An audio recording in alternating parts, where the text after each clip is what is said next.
मुझे भजता है, ज्ञानी मुझे भजता है, जबकि मैं भक्त को भजता हूं। जितना प्रेम आप उनसे करेंगे उतना ही प्रेम आप वहां से पाएंगे। बस इसलिए गोपियों का एक सिद्धांत याद कर लीजिए। गोपियां ज्ञान को नहीं मानती, गोपियां ज्ञान को नहीं जानती, लेकिन गोपियां प्रेम को मानती हैं और प्रेम को जानती हैं।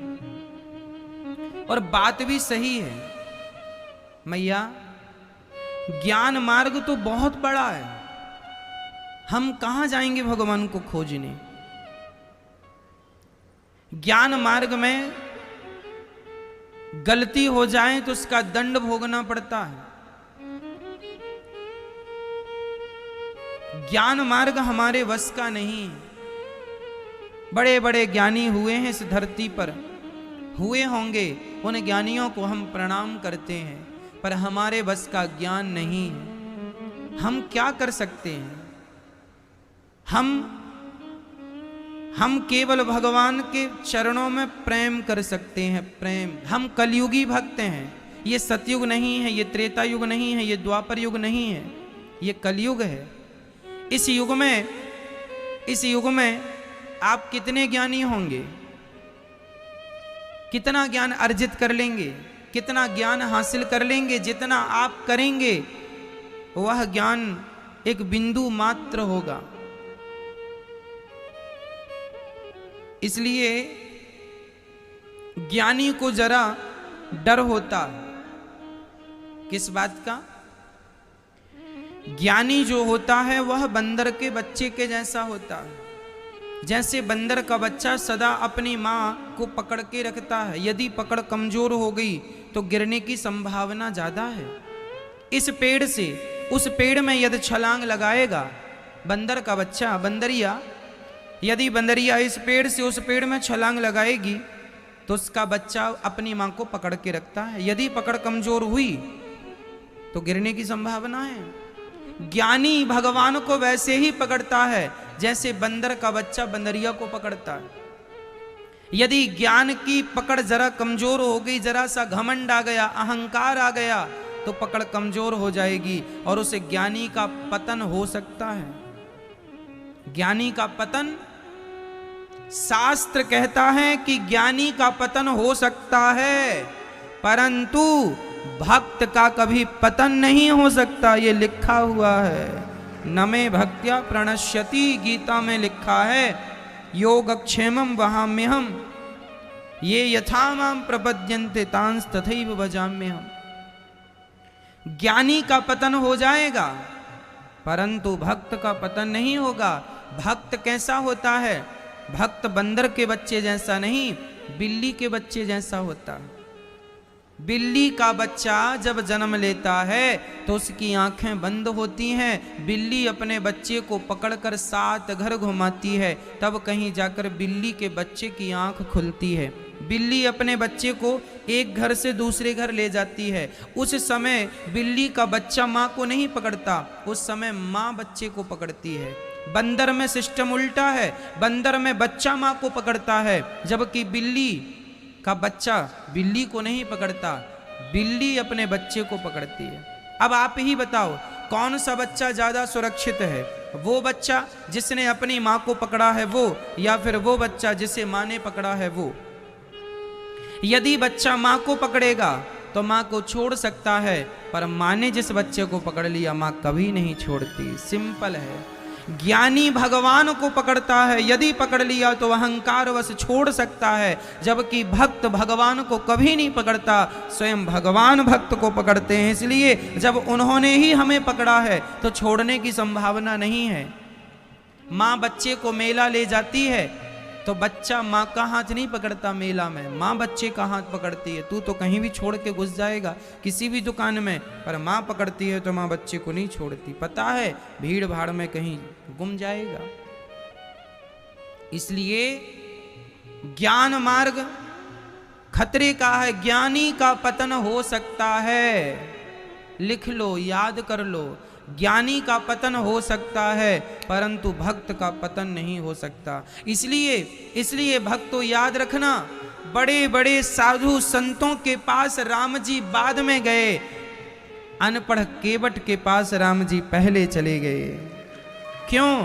क्योंकि वो भक्त था। भगवान साधु संत ज्ञानियों के पास बाद में गए, पहले किसके पास गए? केवट। केवट कौन सा पढ़ा लिखा था? कौन सा वेद पुराण जानता था? मैया, हम भी सामान्य तुच्छ प्राणी हैं, हम भी कहाँ कुछ ज्ञानवान हैं, हम कहाँ कुछ जानते हैं।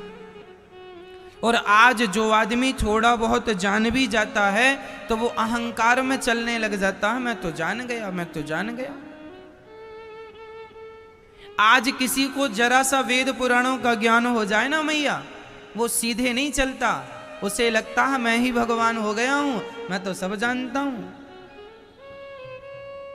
अहंकार खाए जाता है, जीने नहीं देता अहंकार। ज्ञानी को अहंकार आ सकता है मैया, संभावना है, हाँ या ना? ज्ञानी को अहंकार आ सकता है, लेकिन जो प्रेमी भगवान के चरणों में आत्मसमर्पण कर देगा उसके लिए तो अहंकार का रास्ता भी बंद हो जाता है। कुल मिला के सेफ जोन में यदि कोई है तो भक्त है। और एक बात और बताऊं, ज्ञानी को चलकर भगवान के पास जाना पड़ता है, लेकिन भक्त को चलकर भगवान के पास नहीं जाना पड़ता। केवट को राम के पास नहीं जाना पड़ा, बल्कि राम खुद चलकर केवट के पास आए हैं। जो सच्चा भक्त हो जाता है तुम्हें कहीं जाने की जरूरत नहीं है, एक जगह बैठ करके सच्चे भाव से रो करके पुकारो तो सही, उसे याद करो तो सही, कृष्ण के सिवा मेरा कोई नहीं है, ऐसी बातें दोहराओ तो सही। तुम्हें कहीं जाने की जरूरत नहीं है, जहां भी होंगे श्याम सुंदर चलकर तुम्हारे पास आ जाएंगे। माता शबरी तो बिल्कुल अनपढ़ थी, लेकिन शबरी माता को चलकर राम के पास नहीं जाना पड़ा। बोलो, जाना पड़ा? बल्कि राम जी ही शबरी मतंग जी के आश्रम में रहा करती थी, और शबरी जी के आश्रम में बड़े बड़े मतंग जी के शिष्य रहा करते थे, जो कि बहुत बड़े ज्ञानी थे, कर्मकांडी थे। उन साधु संतों को यह लग रहा था कि राम जी सबसे पहले हमारे पास आएंगे, राम जी सबसे पहले हमें दर्शन देंगे, क्योंकि हम बहुत बड़े ज्ञानी हैं। परंतु राम जी जाकर उन्हीं संतों से पूछते हैं, भैया ये बताओ मेरी माता शबरी कहाँ रहती है। जब माता शबरी का पता पूछा तब उन्हें ज्ञानियों का अहंकार बह गया कि प्रभु हम तो तपस्या करते करते इतने समय गुजार दी और आप हमारे पास नहीं आए। भगवान बोले तुम ज्ञानी हो, तुम्हारे पास बाद में आएंगे, पहले मेरी माता शबरी जो प्रेमी है पहले उनका दर्शन तो कर लो। ज्ञानी से भेंट बाद में हुई, माता शबरी जैसी प्रेमी भक्तों से भेंट पहले हुई। भगवान को क्या चाहिए? क्या चाहिए? सिर्फ प्रेम चाहिए।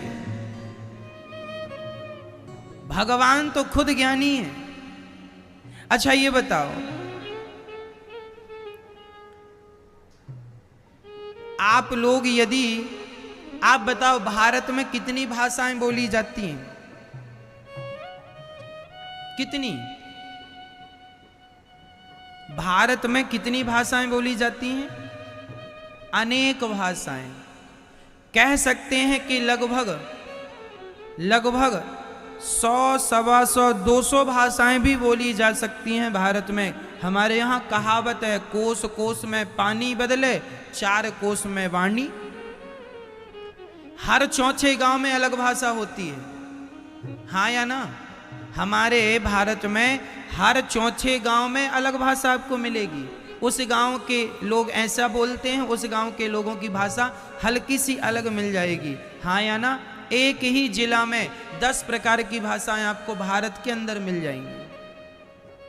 अब ये बताओ, हमारे भारत में गुजराती भाषा है, मराठी भाषा है, पंजाबी भाषा है, तमिल भाषा है, तेलुगु भाषा है, कन्नड़ भाषा है। ये कहाँ की? ये भारत की भाषा है। हिंदी है, इंग्लिश भी है, लोग जानते पहचानते हैं। ये सब भाषाएं, ये तो भारत की। अब अन्य देशों की भाषाएं, यदि मैं सारे देशों की भाषाएं मिलाऊं तो लगभग 1000 भाषाएं। अच्छा, मैं यदि भाषाओं का नॉलेज रखूंगा मैया, तो बताओ मैं कितनी भाषाओं का नॉलेज रख सकता हूं? मेरी क्षमता कितनी है? आप यदि, मैंने सुना है कि कोई 20 भाषाओं का नॉलेज रखता है, कोई 50 भाषाओं का नॉलेज रखता है, बहुत ज्यादा विद्वान हुआ तो 100 भाषाओं का नॉलेज रखेगा। बताइए, क्या इस दुनिया में कोई ऐसा भी व्यक्ति है जो दुनिया की सभी भाषाओं का नॉलेज रख सकता है? है कोई ऐसा? नहीं। एक सीमा है। आप 10 भाषाओं का नॉलेज रख सकते हैं, 20 भाषाओं का, 100 भाषाओं का नॉलेज रख सकते हैं, पर संपूर्ण भाषाओं का नॉलेज आपको नहीं हो सकता। ये तो रही मनुष्यों की भाषा। अब सुनो, कौआ की भाषा कौन समझता है? कौआ काव काव कह रहा, वो भी तो कुछ कह रहा है ना अपनी भाषा में, हमें थोड़ी पता है। चलो, कोयल की भाषा कौन समझता है? तुम नहीं समझ। चींटी की भाषा कौन समझता है? सांप की भाषा कौन समझता है? शेर की भाषा कौन समझता है? गाय की भाषा कौन समझता है? कुत्ते की भाषा कौन समझता है? कॉकरोच की भाषा कौन समझता है? मक्खी की भाषा कौन समझता है? मच्छर की भाषा कौन समझता है? अरे तुम ज्ञानी हो तो 10-20 भाषाओं का ज्ञान रखोगे, 100-200 भाषाओं का ज्ञान रखोगे, पर परमात्मा तो चींटी से लेकर हाथी तक सभी जीव मात्र की भाषाओं का ज्ञान उन्हें है। उन परमात्मा को तुम ज्ञान से पाओगे। उस परमात्मा के सामने तो ज्ञान वैसा ही है जैसे सूर्य के सामने दीपक दिखाना। वो परमात्मा है, वो सबकी भाषाएं जान। मैया, मैं इंसान हूं तो मैं इंसानों की भाषाएं जानता हूं, और वो भी एक भाषा का मुझे नॉलेज है। मुझे तो 2 भाषा भी नहीं आती। मैं तो इतना अनपढ़ हूं कि मुझे 2 भाषा भी नहीं आती, हिंदी भी पूरी ठीक से नहीं आती। और भगवान तो